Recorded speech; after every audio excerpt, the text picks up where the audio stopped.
friends, I'm Anu Bhardwaj. I hope you all are fine. So, अगर आपने मेरे previous lectures देखे होंगे तो हमने उसमें क्या डिस्कस किया था, methods of collecting primary data. हमने 4 methods basically we have discussed. तो आज हम 2 मेथड्स और डिस्कस करने जा रहे हैं। So let's start. जो 2 मेथड्स हम आज डिस्कस करेंगे वो कौन कौन से हैं, पहले जस्ट उसकी एक हेडिंग पढ़ लेते हैं। मेड क्वेश्चनरी मेथड और questionnaires by enumerators. These 2 methods we will discuss today.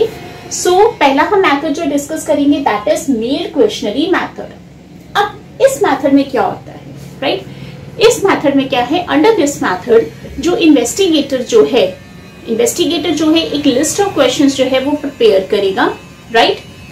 और वो जो लिस्ट ऑफ क्वेश्चंस है वो अपने रिस्पोंडेंट को सेंड करेगा, ठीक है, along with the covering letter to collect the information from them, right? ये मेल क्वेश्चनरी मेथड में दिया जाता है। जो वो लिस्ट ऑफ क्वेश्चंस प्रिपेयर करेगा उसके नीचे वो ब्लैंक स्पेस छोड़ देगा ताकि रिस्पोंडेंट जो है उसके ऊपर आंसर्स अपना रिप्लाई कर सके। So I hope this is the just the introduction जो मैंने आपको मेल क्वेश्चनरी मेथड के बारे में बताया है।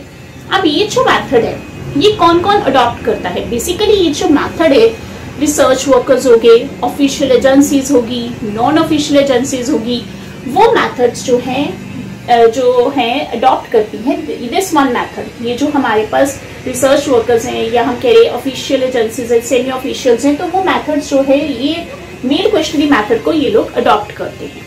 अब अगेन जैसे आपको मैंने पहले बताया था कि कुछ हर मेथड की सुटेबिलिटीज बताई थी, मैरिट्स बताए थे, डीमेरिट्स बताए थे, इसी तरह इस मेथड के भी कुछ सुटेबिलिटी है, मैरिट्स है and we have demerits also. So एक एक करके उनको डिस्कस करते हैं।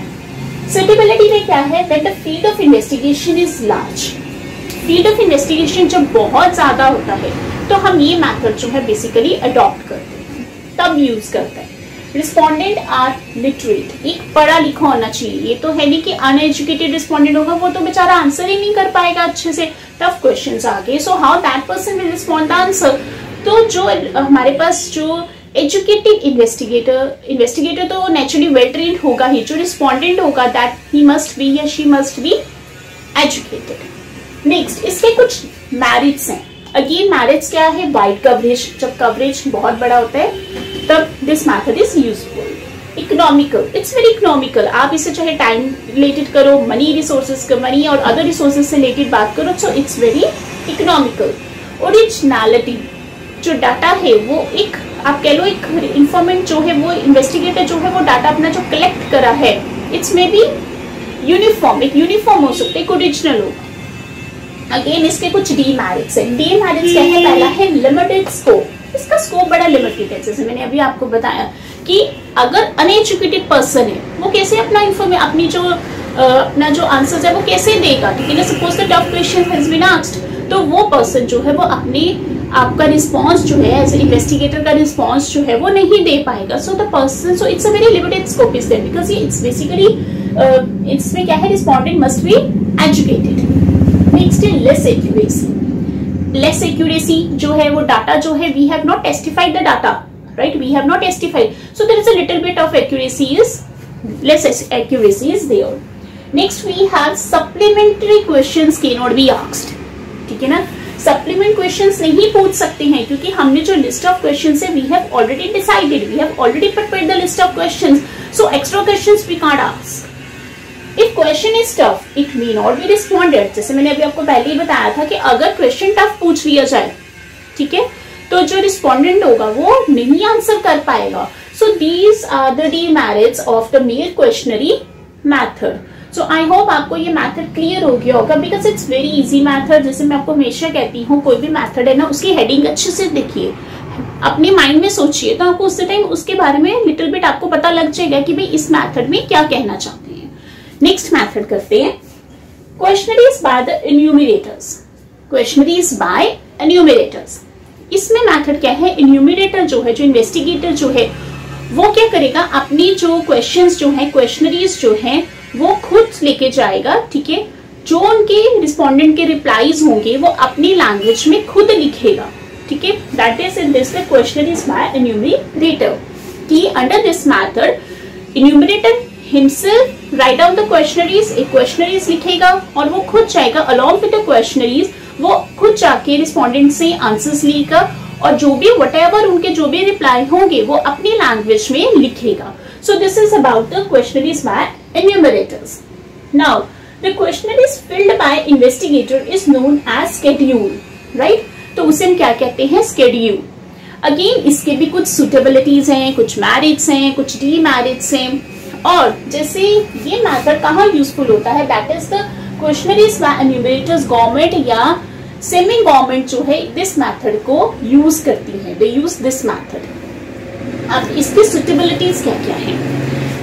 एक है एडिक्वेट फाइनेंस, ठीक है ना. जब फाइनेंस हमारे पास हो और हमारे पास वेल ट्रेन्ड एन्यूमरेटर्स हो, enumerators must be tactful, must be well trained, ठीक है ना. ये नहीं कि वो ट्रेन नहीं है तो भाई चलेंगे जी क्वेश्चंस लेके, no, enumerator must be well trained.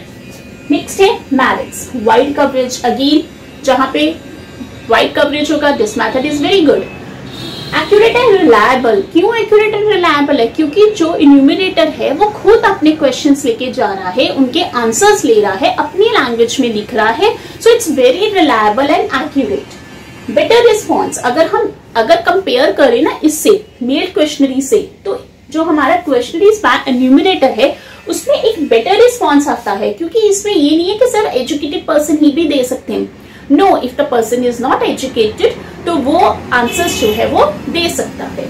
Useful for illiterate respondent, वही बात आ गई कि ये जो अनएजुकेटेड है, जो पढ़े लिखे नहीं है इतने, उनके लिए भी ये मेथड अच्छा है.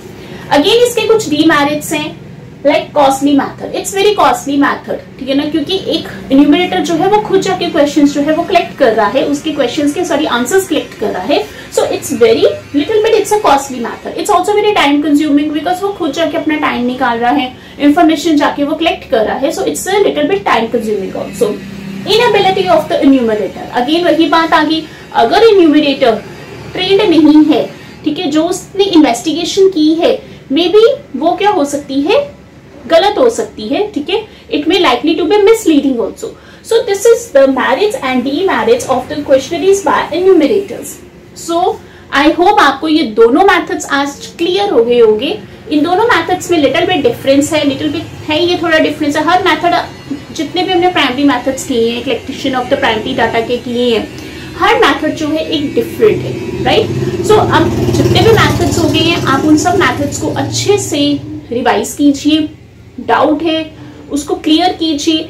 मैंने हमेशा आपको बोला है कि आपने कोई भी कंसेप्ट को क्रैम नहीं करना है, उस कंसेप्ट को समझना है, अंडरस्टैंड करना है, so that you can able to write in your own language, so that कि आप उसे अपनी लैंग्वेज में लिख सके. So don't cram all the questions, all the, because इतना ज्यादा थ्योरेटिकल पार्ट है कि आप किस किस को क्रैम करेंगे. सो अगर आप एक बारी एक चीज को समझ गए हैं, if you understand any topic, तो आई एम श्योर कि वो आपको कभी भी लाइफ में नहीं भूलेगा. सो हर कंसेप्ट को अच्छे से समझिए. डाउट है उसको क्लियर कीजिए. आप कमेंट सेक्शन में अपने डाउट लिख सकते हैं, राइट, सो दैट कि हम उस चीज को और क्लियर करें. अगर आपको लगता है कि मुझे भी इस लेक्चर के ऊपर दोबारा मेरे डाउट्स हैं उसके ऊपर एक वीडियो बना दी जाए, सो वो बन जाएगी. सो प्लीज आप अपने जो क्लियर है या अपने डाउट्स जो है वो एकदम सारे क्लियर कर लीजिए. अब आप इन दो मेथड्स के साथ साथ बाकी मेथड्स भी जरूर कीजिए. सो आई होप आप सारे लेक्चर्स अच्छे से देख रहे होंगे, समझ रहे होंगे. So students, all the best कि आप जो भी अपने एग्जाम्स दें या जो भी आप फ्यूचर में करना चाहें अच्छे से करें, बट हर चीज को समझ के कीजिए. So goodbye, take care, नमस्कार.